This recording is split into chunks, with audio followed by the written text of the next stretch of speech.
Hey friends, I'm Tom. If you are listening to this podcast, you are probably learning English on your own. No teacher, no classroom, no homework, no exams. Many learners think this is a problem. They think, I cannot learn English alone. I need a teacher. I need a class. I need someone to correct me. Today, I want to show you how to practice English alone, in a quiet room, in a small moment, in real life, without stress. You stop what you are doing, you sit down, you open a book or an app, and you say to yourself, now I study English. Your brain prepares for work. It prepares for mistakes. And very often, it prepares for stress. Real English practice does not need this feeling. Real English does not live in books. It does not live in classrooms. It lives in life. Think about this expression, to fit something into your life. Okay? To fit something into your life. This means to make something a natural part of your day, not something heavy or difficult. Now, here is a new way to think. Instead of creating study time, you create language moments. What is a language moment? A language moment is very small, so small that your brain does not resist it. Okay? It is 10 seconds, sometimes 5 seconds, sometimes just one simple sentence. Because when something is small, it does not feel scary. And when it does not feel scary, you actually do it. Well, speaking is important. But before you can speak easily, you must think comfortably. Thinking in English is like warming up your engine. It prepares your brain without noise, without pressure. Now let's look at another everyday moment. You open your phone, and before you read messages, before you scroll, before you disappear into the screen, you pause for 1 second and say inside your head, I'm checking my phone. I want to see messages. I am just looking. You're not translating from your language. You're not saying the sentence in your language first and then moving to English. You are going directly to English. Most learners say, I will practice when I have time. But time does not appear suddenly. Perfect time is like a perfect day. It sounds nice, but it rarely comes. The right moments do not wait. The right moments appear naturally. When you wash your hands, when you walk, when you sit down, when you feel tired, these moments come many times every day. This is exactly how babies learn a language. Babies do not study. They do not memorize rules. They do not sit down and say, now I learn English. They connect words to actions. They connect sounds to feelings. They live inside language. And this is the key idea. You are not too old to learn this way. Your brain still knows how. Language moments give your brain permission to relax. And when the brain relaxes, learning speeds up. So, this is your first solo system. You stop saying, I study English. Instead, you say nothing. You simply live small pieces of English many times a day. And over time, something interesting happens.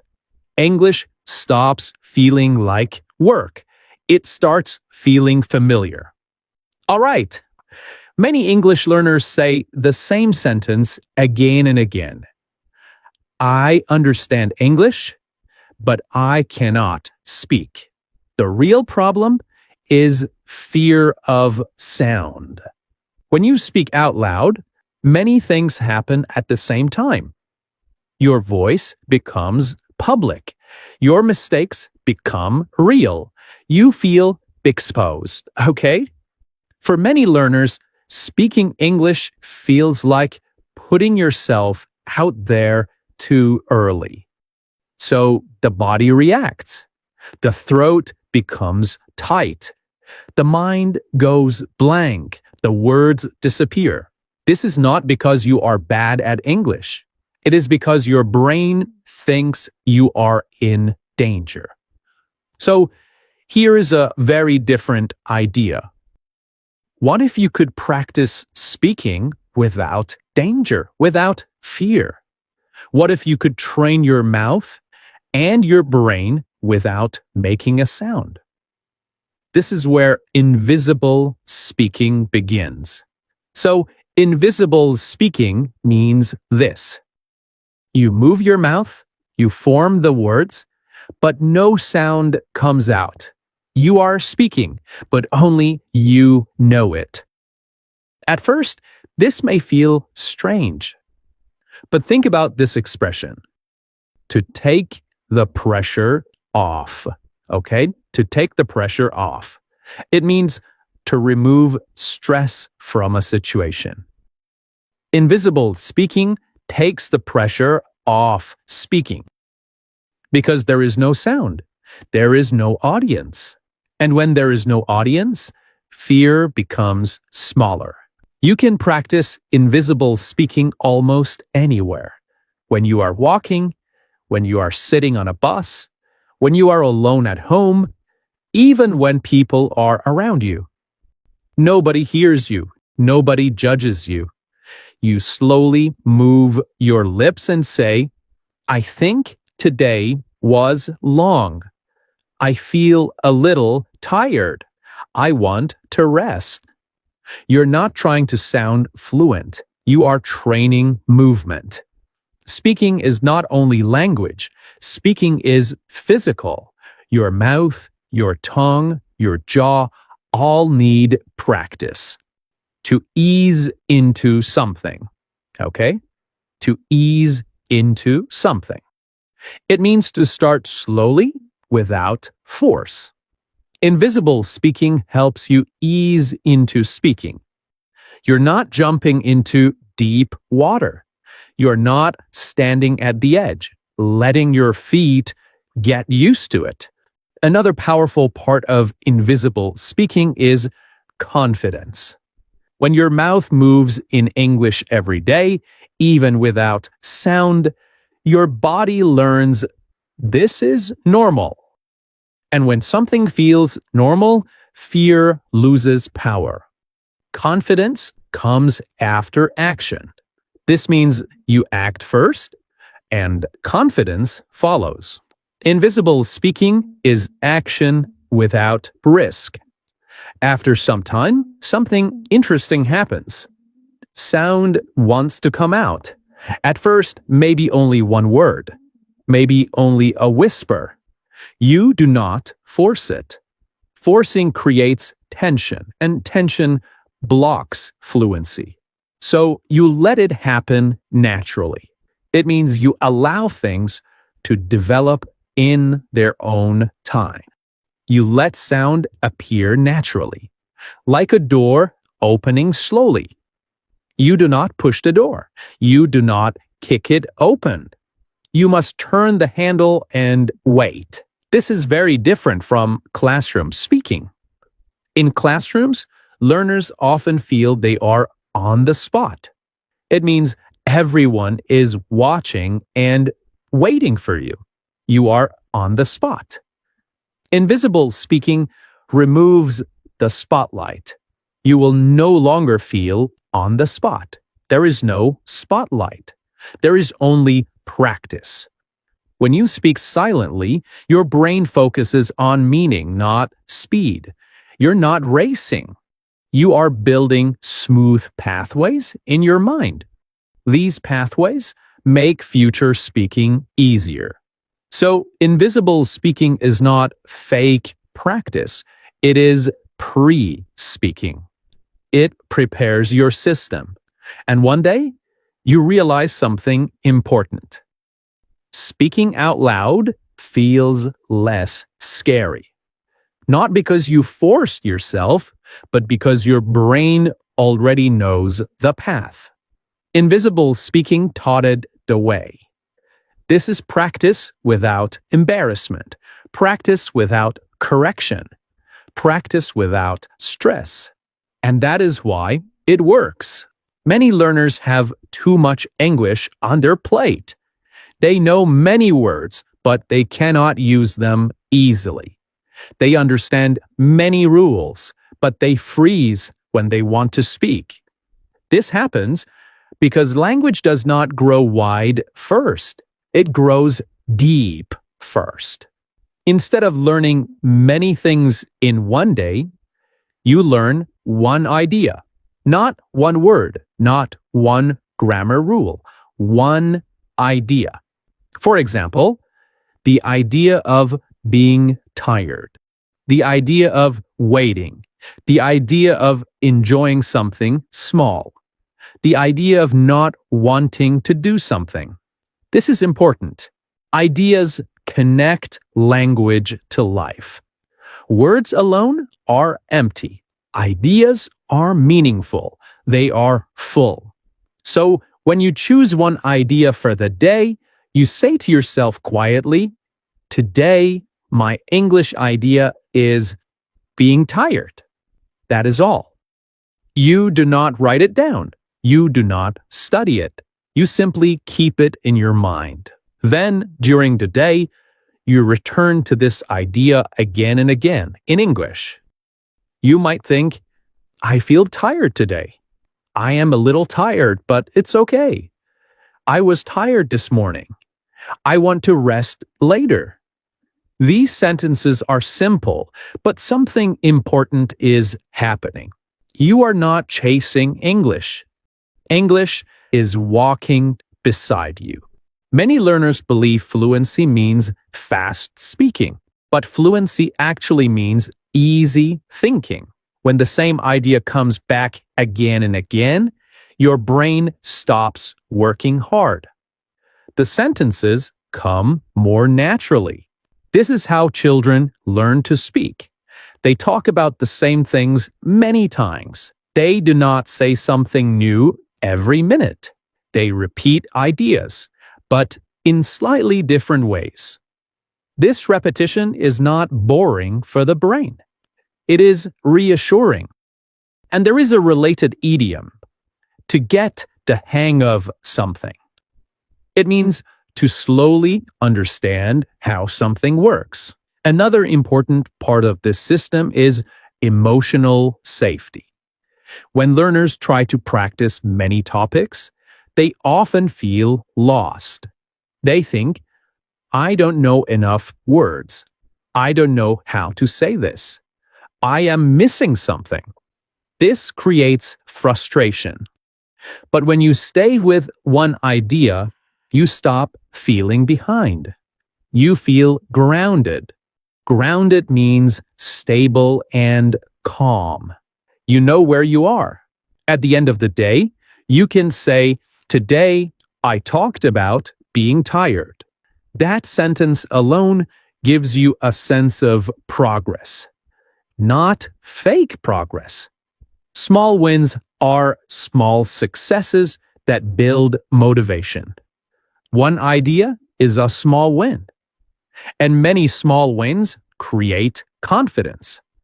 This system also teaches you flexibility. You learn that one idea can live in many sentences.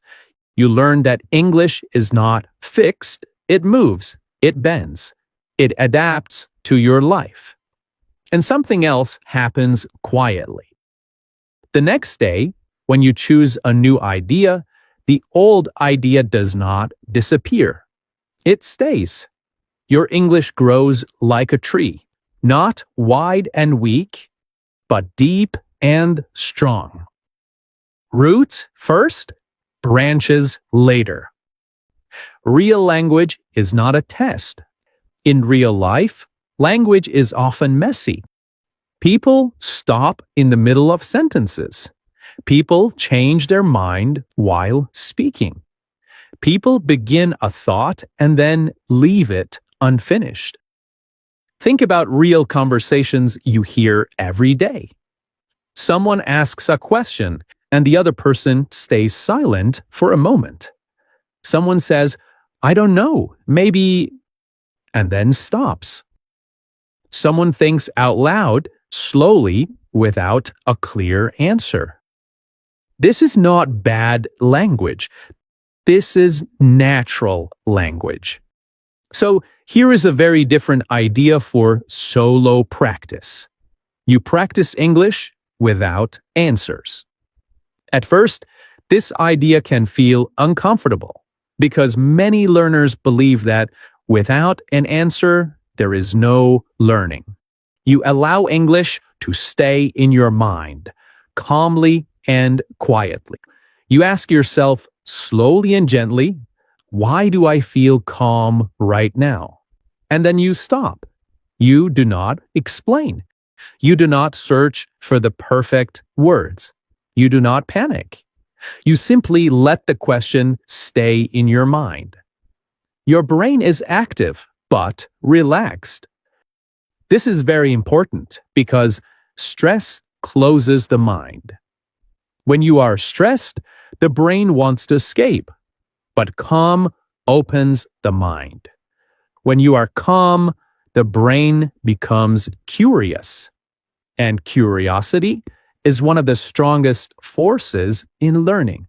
So imagine yourself 1 year from now, not as a perfect English speaker, not as someone famous or impressive, just yourself. You are calm. You are speaking English easily. You are speaking English confidently. You are not too fast. You are not perfect.